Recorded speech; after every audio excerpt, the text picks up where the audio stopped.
Good morning and welcome to Beyond the Blueprint. I'm your host, Jason Smith. Today we have a very special guest with us, President and CEO of the Greensboro Sports Foundation, Richard Beard. Hey, Thanks you, for Jason. joining us. Yeah. Let's just jump right in, Richard. Well, first of all, tell us about where we're at today and what we're in, the facility. Yeah, this is one of my favorite facilities of a lot of great facilities in Greensboro, but we're at the Greensboro Aquatic Center. I believe the Aquatic Center is about 11 or 12 years old. Gosh, is it that old? Yeah, it seems like it's just new Yeah, to me. and this is one of the biggest economic generators when it comes to sports tourism of any in Greensboro. I mean, the events that we host here on a regular basis and the number of heads and beds is what we like to call it is just phenomenal. But this is known as the largest indoor aquatic center in the country. It's one of the top 4 pools in the country.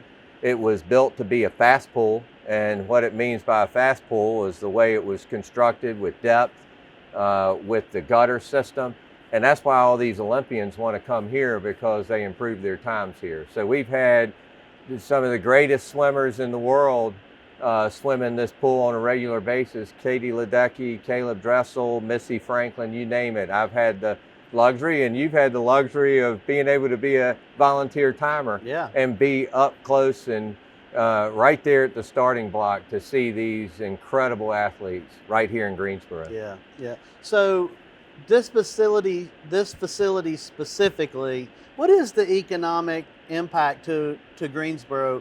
What does this generate for Greensboro? Just this facility in particular. You know, that's a good question, because I really need to get the number specific to this. But you know, the 2 driving factors when it comes to numbers with sports tourism is swimming and youth soccer. Mm-hmm. And I can say that in 2024, when it comes to sports events in Greensboro, we had 141 events, and we generated over 240,000 hotel room nights and an economic impact of $261 million. So I would say that out of that, you know, the Aquatic Center would generate, you know, a good $50 to $75 million, if not more. I mean, this place stays busy. Every weekend, there's an event here. There's a swim meet. 50 out of 52 weekends out of the year. It's just phenomenal. That was my next question. How often is it booked? And so that's pretty regular. Yeah, it's regularly booked, and a lot of times this summer we had the USA Swimming. We have an incredible relationship with USA Swimming, and that's why we get so many of these premier national events here.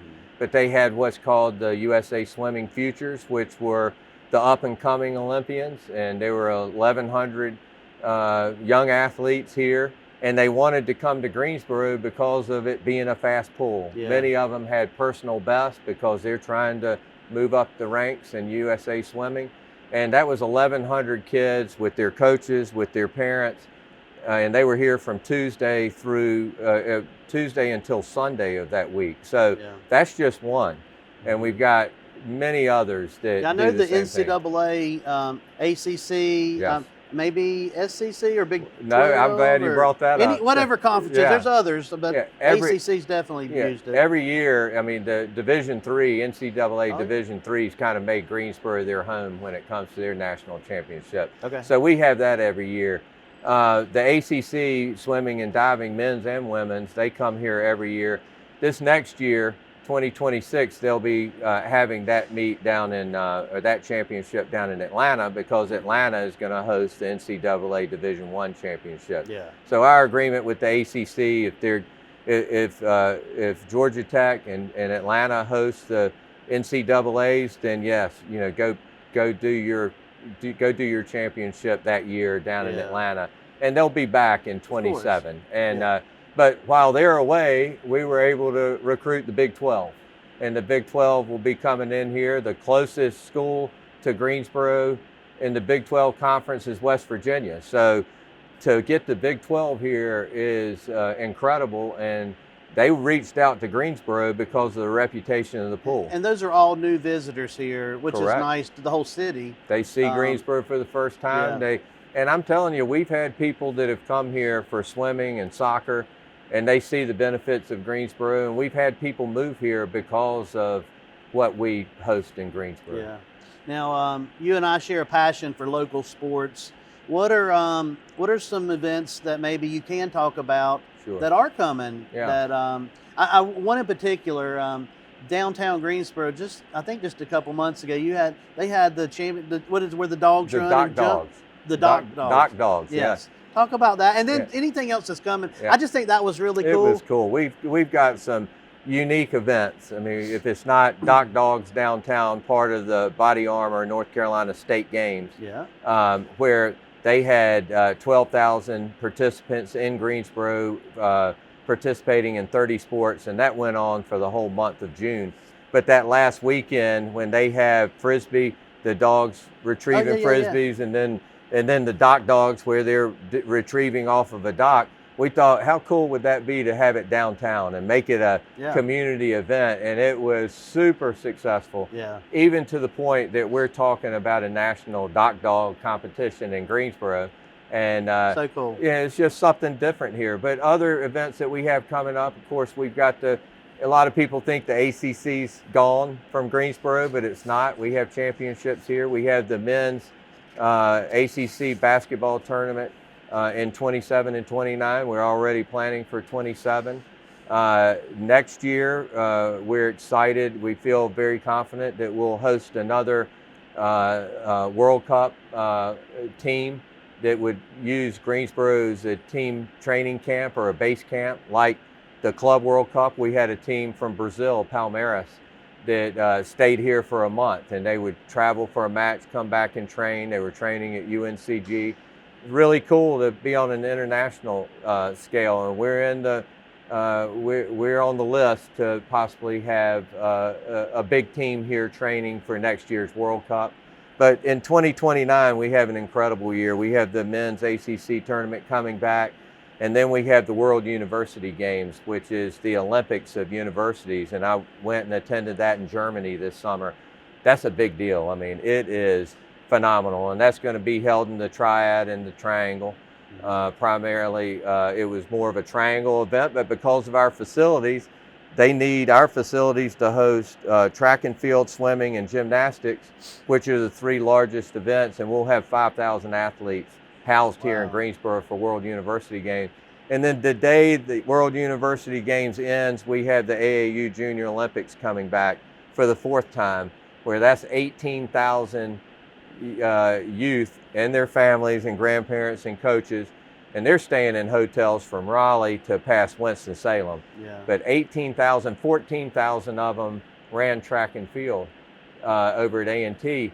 In 2029, they're going to have flag football, and they're estimating that we could have 500 teams just in flag football. So we're expecting well over 20,000 participants in 2029 for the AAU Junior Olympics. And we got to get that word out to the community, because these are unbelievable events that people, cities all across the country envy us for what we have. And we need to do a better job of educating our citizens of what we actually have coming. So I often wonder, and I'm sure a lot of people do, when you go out and you're going all over the place and talking on the phone or talking, it's a networking thing. I'm sure a lot of it, like anything else. But what makes Greensboro great? And when you're pitching Greensboro and selling Greensboro, what are you pitching? What are the things you say are so great about Greensboro, and why do you want to come here? Why they should come here? Yeah, well, the Greensboro Convention and Visitors Bureau is so committed to sports and sports tourism. They have 2 on staff that go out and seek these events, and they're trying to sell Greensboro to these events. They do a phenomenal job. And then we get involved and the Sports Foundation gets involved to activate the event. But our strengths are definitely the facilities. I mean, we've got incredible facilities. I mean, not only the Coliseum Arena, but the Special Event Center is so flexible that we can have World Ninja Games, or we can have dog shows, or we could have Dock Dogs, or we can have pickleball. There's so much flexibility with our Special Event Center, which makes our complex so unique. But Greensboro is easy to get to because of the transportation network. We do have a great airport that's easily accessible, and it doesn't hurt being stuck in between RDU and Charlotte and those airports. So it just, all of those, and then most importantly, and what really makes us unique, after we've checked all those boxes, very few communities can provide the community volunteers like we have. You're That one was of my them. next And we comment. have 600 or 700 community volunteers in a database, and a lot of them are the same ones that worked the Wyndham that week, but our community is so giving, and they love to be involved in these events. And our volunteer base is just incredible. And USA Swimming comes, they're always amazed that all of our timers are community volunteers with our Sports Foundation shirt on and dressed all the same. And they've become good friends with a lot of these officials. We even have a volunteer that's now traveling with USA Diving to help with their events across the country, and that all started here.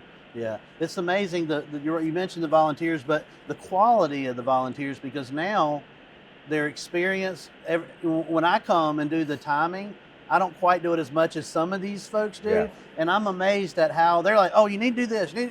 I mean, they are on it. They and, are. And if something messes up, they know exactly what to do. Yeah. And it's fascinating so I would imagine the quality of the volunteers are also really good here for your events. And these NGBs, national governing bodies is what we call them. The NGBs often comment on how easy Greensboro makes it, from the hotel blocks to the CVB's involvement. The Coliseum staff is unbelievable, and then it comes down to our volunteers. So it's a team, it's Team Greensboro, it's a team effort. And it's just absolutely phenomenal. And it's not just the Sports Foundation. Like I said, the Convention and Visitors Bureau, Sports Council, everything. And lots of other groups really come together and make all this happen. Absolutely. And that's pretty important. My last question is something a little more forward thinking, but my brother runs baseball tournaments all across they're up and down the East Coast and everything. And you go to some of these, we're in Fort Myers, Florida, when my son came through, and he's older now, but they have all these facilities that I'm going to just say are first class, and turf, and I'm just sitting there thinking, we have some of these soccer tournaments like that, but baseball, softball, maybe lacrosse, or some different sports that are up and coming.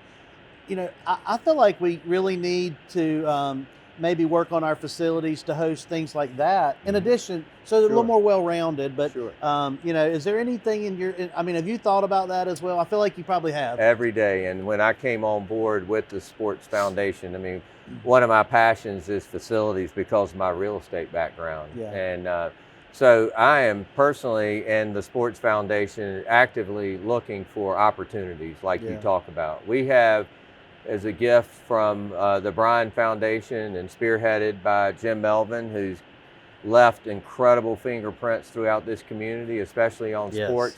But there's 535 acres that we refer to as Bryan Park North. It's directly across the lake from the golf course. You see the banks of it from the golf course.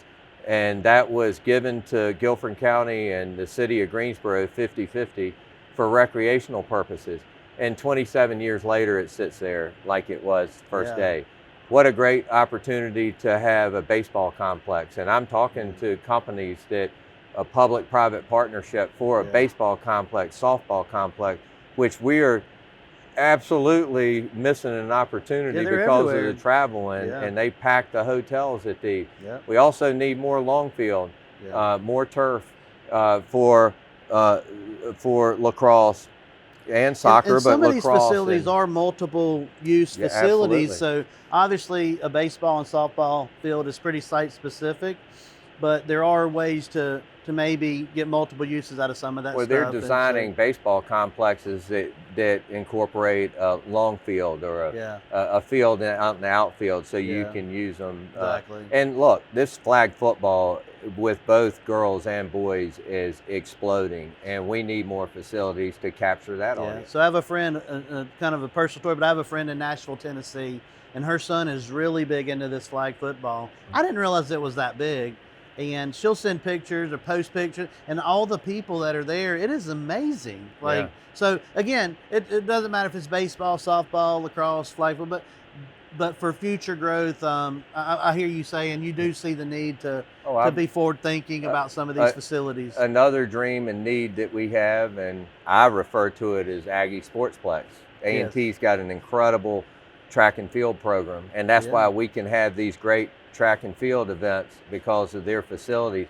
They need an indoor track, and how great would it be for the city of Greensboro and A&T to collaborate and figure out how to build a facility down at Barber Park that has an indoor track, but then the other half of it be full-size basketball, volleyball, because our sportsplex is not adequate for that, and we can't compete as much as we could. We host a lot of AAU basketball here at the Greensboro Coliseum and the Special Event Center, but how great would it be to think forward and have a facility like that with incredible access to the interstate? And you talk about heads and beds, that would be an incredible generator, both Bryan Park North and Aggie Sportsplex, as I like to call it. Well, and one last thing is before we go is we also do, through the Sports Council, we do a high school basketball tournament, the HACO Invitational, and we're thankful for companies like HACO for participating in that because, and I just use that as an example, but as we bring other events or you guys bring other events, you know, we need companies to maybe step up and help bring those things here and help provide the income to go get those tournaments and those athletes to the Greensboro market. That's so, right. That's right. Challenge, and I'm glad you brought up the HACO because it's so important to these 8 high schools, and I appreciate your involvement. It's going to be a great year because there's some great chairs running. No, I'm just kidding. Yeah. But I love the HACO. I played in it in 1980. 89, 90, 91 maybe. So a long time ago. Coach Johnson likes to tell some good stories on me about how I can't shoot free throws.